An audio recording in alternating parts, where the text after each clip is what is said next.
بسم الله الرحمن الرحيم. ما كان للمشركين أن يعمروا مساجد الله شاهدين على أنفسهم بالكفر، أولئك حبطت أعمالهم ففي النار هم خالدون. إنما يعمر مساجد الله من آمن بالله واليوم الآخر وأقام الصلاة وآتى الزكاة ولم يخش إلا الله فعسى أولئك أن يكونوا من المهتدين. أجعلتم سقاية الحاج وعمارة المسجد الحرام كمن آمن بالله واليوم الآخر وجاهد في سبيل الله لا يستوون عند الله والله لا يهدي القوم الظالمين.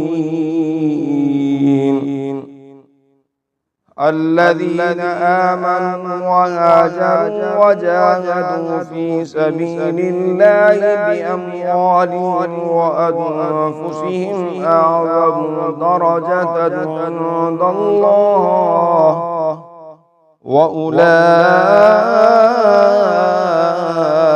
هم الفائزون.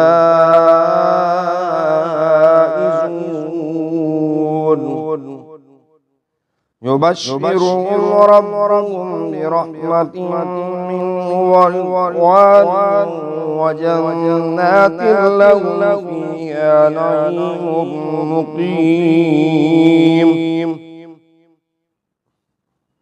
خالدين فيها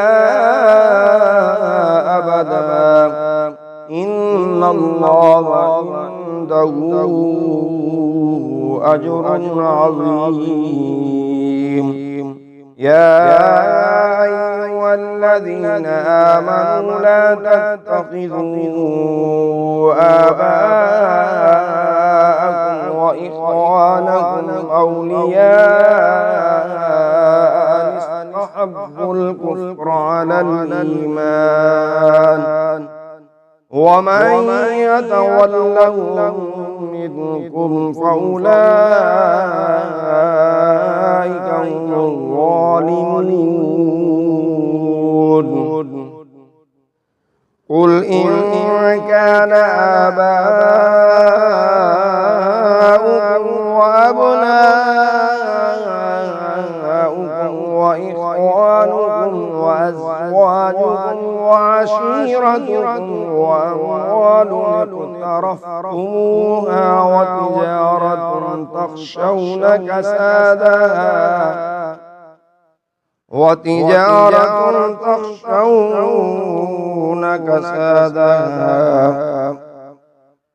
قل إن كان آباؤكم وأبناؤكم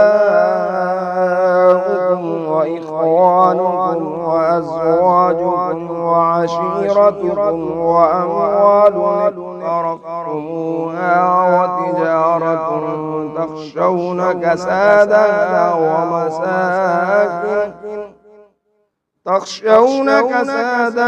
ومساكن ترضونها أحب إليكم من الله ورسوله وجهاد في سبيله فتربصوا حتى يأتي الله بأمره والله لا يهدي القوم الفاسقين.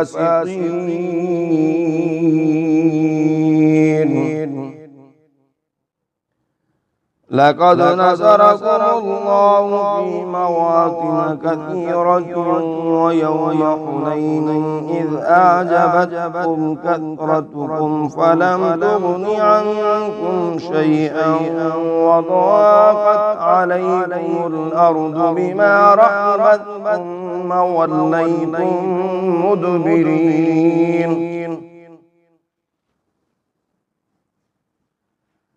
ثم أنزل الله سكينته على رسوله وعلى المؤمنين وأنزل جنودا لم تروها وعذب الذين كفروا وذلك جزاء الكافرين ثم يتوب الله من بعد ذلك على من يشاء والله غفور رحيم يا أيها الذين آمنوا إنما المشركون نجس فلا يقربوا المسجد الحرام بعد عامهم هذا وإن خفتم عيلة فسوف يغنيكم الله من فضله إن شاء إن الله عليم حكيم قاتلوا الذين لا يؤمنون بالله ولا باليوم الآخر ولا يحرمون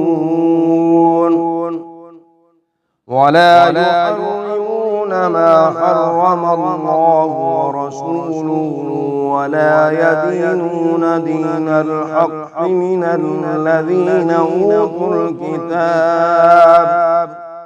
الذين أوتوا الكتاب حتى يعطوا الجزية عن يد وهم صاغرون